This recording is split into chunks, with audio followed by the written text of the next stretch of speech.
السلام علیکم، امید کرتی ہوں آپ سب خیریت سے ہوں گے۔ آج ہم حضرت سلیمان علیہ السلام کے بارے میں جانیں گے۔ حضرت سلیمان علیہ السلام اللہ کے پیارے نبی اور حضرت داؤد علیہ السلام کی اولاد میں سے ہیں۔ آپ کو اللہ نے پوری دنیا کی بادشاہت عطا فرمائی تھی۔ حضرت سلیمان علیہ السلام کی بادشاہت زمین میں مشرق سے مغرب تک تھی۔ قرآن مجید میں ذکر آیا ہے کہ جب حضرت سلیمان کو اللہ تعالیٰ نے نبوت سے نوازا تو آپ نے یہ دعا کی کہ اللہ مجھے ایسی بادشاہت عطا فرما جو میرے بعد کسی کو عطا نہ ہو۔ آپ علیہ السلام نے دنیا اور اس کی تمام مخلوقات پر تقریباً 750 سال تک حکومت کی۔ اس کے علاوہ آپ کو ہر جاندار چیز کی زبان کا علم بھی تھا۔ آج ہم آپ کو حضرت سلیمان علیہ السلام کی زندگی کے بارے میں تفصیل سے بتائیں گے۔ حضرت سلیمان علیہ السلام کا سلسلہ نسب ابراہیم علیہ السلام سے جا ملتا ہے۔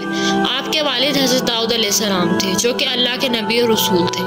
قرآن مجید کی 7 سورتوں میں 16 مقامات پر حضرت داؤد علیہ السلام کا ذکر آیا ہے۔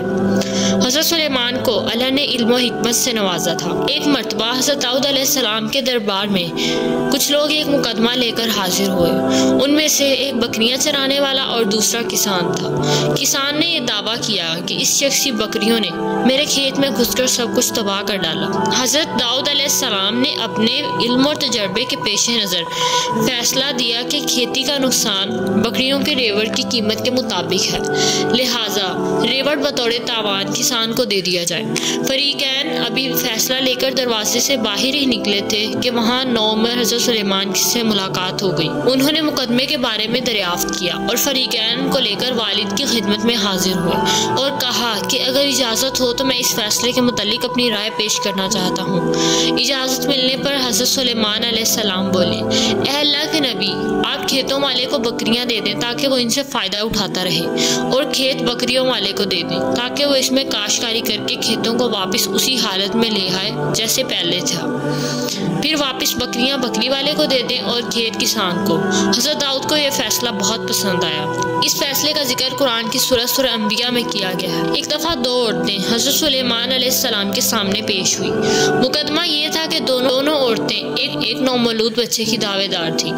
ایک عورت نے بتایا کہ کچھ دن پہلے ہم دونوں کے ہاں لڑکے پیدا ہوئے اور دوسری عورت کے بچے کو بھیڑیے نے کھا لیا۔ تو اس عورت نے سازش سے یہ مشہور کر دیا کہ پہلی عورت کے بچے کو بھیڑیے نے کھا لیا ہے۔ حضرت سلیمان نے حکم دیا کہ تلوار سے بچے کے 2 ٹکڑے کر دیے جائیں اور دونوں میں آدھا آدھا تقسیم کر دیا جائے۔ یہ عجیب و غریب فیصلہ سننے کے بعد بچے کی اصل ماں تڑپ اٹھی اور بے قراری کے عالم میں اس نے تڑپ کر کہا کہ نہیں، یہ بچہ اسی عورت کا ہے، اسے دے دیا جائے۔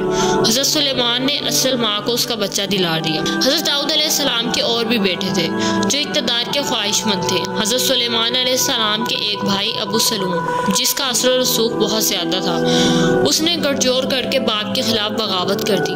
بغاوت اتنی بڑھ گئی کہ حضرت داؤد علیہ السلام کو یروشلم چھوڑنا پڑا۔ باپ اور بیٹے کی فوجیں آمنے سامنے آ گئی اور جنگ ہوئی جس میں ابو سلوم مارا گیا۔ اس بغاوت کے ختم ہونے کے بعد حضرت داؤد علیہ السلام دوبارہ یروشلم تشریف لائے۔ پھر آپ کے دوسرے بیٹے نے بھی تخت حاصل کرنے کی کوشش کی۔ حضرت داؤد علیہ السلام نے وزیر اعظم اور دیگر اراکین سلطنت سے مشاورت کر کے حضرت سلیمان کی تخت نشینی کا اعلان کر دیا۔ حکمران بننے کے بعد حضرت سلیمان نے اپنے بھائیوں کو معاف کر دیا۔ اللہ نے حضرت سلیمان کو عظیم الشان حکومت عطا فرمائی۔ آپ علیہ السلام پوری دنیا کے بادشاہ بن گئے۔ دنیا کی ہر شے آپ کی فرما بردار ہو گئی۔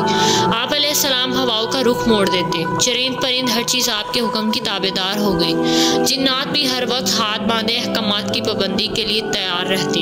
ایک جگہ ذکر آتا ہے کہ تخت سلیمانی پر 6000 کرسیاں رکھی جاتی تھی جن پر آپ کے ساتھ اہل انسان اور پیچھے جنات بیٹھتے تھے، اور پرندوں کو حکم ہوتا تھا کہ وہ تخت پر سایہ کر لیں، اور آپ ہوا کے ذریعے ایک جگہ سے دوسری جگہ سفر کرتے۔ اللہ نے جنات کو بھی حضرت سلیمان کے تابع اور فرما بردار بنایا تھا۔ وہ نوکروں کی طرح آپ کا ہر حکم بجا لاتے۔ حضرت سلیمان کو بڑی بڑی اور خوبصورت عمارتیں بنانے کا شوق تھا، تو جنات آپ کے حکم پر شاندار عمارتیں بناتے۔ اگر ان میں سے کوئی سرکشی کرتا تو حضرت سلیمان اسے سزا دیتے تھے۔ ایک جگہ آتا ہے کہ اللہ اللہ نے ایک فرشتہ مقرر فرما دیا تھا جس کے ہاتھ میں آپ علیہ السلام کا عصا ہوتا تھا، اور جو جن نافرمانی کرتا تو فرشتہ اسے عصا مارتا تھا اور وہ جل کر راکھ ہو جاتا تھا۔ تورات اور دیگر تاریخی کتب سے پتہ چلتا ہے کہ حضرت سلیمان بحری تجارت کا سلسلہ شروع کیا تھا۔ ان کے جہاز مشرقی اور مغربی ممالک کی طرف جایا کرتے تھے۔ حضرت داؤد علیہ السلام نے بیت المقدس کی بنیاد اس جگہ پر رکھی جہاں حضرت موسیٰ علیہ السلام کا خیمہ نصب کیا گیا تھا۔ اس عمارت کی تعمیر سے پہلے آپ کی وفات کا وقت قریب آ گیا تو آپ نے اپنے بیٹے حضرت سلیمان سے اس کی تکمیل کی وصیت فرمائی۔ چنانچہ حضرت سلیمان نے جنات کو اس عمارت کی تعمیر کا حکم دے دیا۔ جب آپ علیہ السلام کی وفات کا وقت قریب پہنچا تو آپ نے دعا کی کہ آپ کی وفات جنات پر ظاہر نہ ہو تاکہ جنات عمارت کی تعمیر تک مصروف عمل رہیں۔ پھر آپ علیہ السلام عمارت میں داخل ہوئے اور معمول کی طرح اپنے عصا کے ساتھ ٹیک لگا کر کھڑے ہو گئے۔ جنات دستور کے مطابق خدمت میں مشغول رہے اور سمجھتے رہے کہ سلیمان علیہ السلام زندہ ہیں، اور ان کے لیے حضرت سلیمان علیہ السلام کا عرصہ دراز اسی حالت میں رہنا پریشانی کا باعث نہیں تھا، کیونکہ وہ دیکھتے تھے کہ آپ طویل مدت تک عبادت میں مصروف رہتے ہیں۔ آپ علیہ السلام کی وفات کے بعد ایک طویل مدت تک جنات کو آپ کی وفات کی خبر نہ ہوئی اور آپ اپنے کام میں مشغول رہے۔ آپ علیہ السلام کی وفات کے بعد ایک طویل مدت تک جنات کو آپ کی وفات کی خبر نہ ہوئی اور وہ اپنے کام میں مشغول رہے، یہاں تک کہ دیمک نے آپ علیہ السلام کا عصا مبارک کھا لیا اور آپ کا جسم جو عصا کے سہارے تھا زمین پر تشریف لے آیا۔ اس وقت جنات پر حقیقت کھل گئی کہ آپ علیہ السلام اس دنیا میں نہیں رہے، اور یہاں جنات کو بھی یہ علم ہوا کہ وہ غیب نہیں جانتے، اور اگر غیب جانتے ہوتے تو انہیں حضرت سلیمان کی وفات کا علم ہو جاتا۔ احادیث مبارکہ میں آتا ہے کہ اللہ نے حضرت سلیمان علیہ السلام کو ایک انگوٹھی عطا کی، یہ جنت سے اتاری گئی تھی۔ اس پر آسمانی نگینے جڑے ہوئے تھے اور کلمہ طیبہ لکھا ہوا تھا۔ اس انگوٹھی کی خاصیت یہ تھی کہ تمام چرند پرند آپ علیہ السلام کی طرف کھینچے چلے آتے تھے۔ یہ انگوٹھی پہلے حضرت داؤد کے پاس تھی، اس کے بعد حضرت سلیمان کے پاس آئی اور آپ کی وفات کے بعد کہیں غائب ہو گئی۔ ایک دفعہ حضرت سلیمان نے سیدون نامی ایک شہر پر حملہ کیا کیونکہ وہاں کے بادشاہ کے فتنوں کے بارے میں آپ کو علم ہوا تھا۔ اس جنگ میں حضرت سلیمان علیہ السلام کو فتح ہوئی اور بادشاہ کو قتل کر دیا گیا۔ مال غنیمت کے طور پر بادشاہ کی بیٹی بھی حضرت سلیمان کے سامنے پیش کی گئی تو حضرت سلیمان کی دعوت پر وہ مسلمان ہو گئی اور آپ نے اس سے نکاح کر لیا۔ وہ عورت کئی عرصہ تک اپنے باپ کو نہ بھلا سکی اور غمگین رہنے لگی۔ جنات نے اس کے باپ کی شکل کا ایک بت بنا دیا تھا جسے دیکھ کر وہ مطمئن رہتی۔ کچھ ہی دن گزرے تھے کہ حضرت سلیمان کی حکومت کی کچھ عورتوں نے اس بت کی پوجا شروع کر دی۔ اس طرح شہر میں بت کی پوجا شروع ہو گئی۔ بت سامان میں چھپا کر رکھے جانے لگے۔ تقریباً 40 دن بتوں کی پوجا ہوئی۔ آپ علیہ السلام کے وزیر نے آپ کو اس بات کی خبر کر دی تو آپ بے حد غصے میں آ گئے اور بت کو توڑ ڈالا اور اس عورت کو جلا وطن کر دیا اور اللہ سے توبہ کی تو اللہ نے ان کی غفلت کی وجہ سے انہیں سزا دی۔ آپ علیہ السلام کے پاس انگوٹھی تھی جس میں ہیرا جڑا ہوا تھا اور وہ جنت سے آیا تھا۔ وہ انگوٹھی چاندی کی تھی۔ اس انگوٹھی کی وجہ سے آپ علیہ السلام اپنی سلطنت چلایا کرتے تھے۔ آپ اس انگوٹھی کو کبھی خود سے جدا نہیں کرتے تھے، صرف قضائے حاجت کے وقت آپ اسے اتارتے اور اپنی ایک بھروسہ مند کنیز کے حوالے کر دیا۔ ایک دن آپ قضائے حاجت کے لیے گئے تو ایک شیطان نے آپ کی شکل اختیار کر کے آپ کی کنیز سے وہ انگوٹھی لے لی۔ اس طرح آپ سے آپ کا اقتدار چھن گیا۔ آپ لوگوں کو کہتے تھے کہ میں ہی سلیمان بن داؤد ہوں تو کوئی یقین نہیں کرتا تھا۔ حضرت سلیمان جلد ہی سمجھ گئے تھے کہ یہ اللہ کی طرف سے آزمائش ہے۔ پھر آپ علیہ السلام تخت و تاج چھوڑ کر شہر سے نکل گئے اور آپ کاروبار کی تلاش کرنے لگے۔ آپ علیہ السلام نے ایک ماہی گیر کے ہاں نوکری اختیار کر لی۔ روز اس کے لیے مچھلیاں پکڑ کر لایا کرتے تھے۔ وہ آپ کو اجرت میں 2 مچھلیاں دیتا تھا۔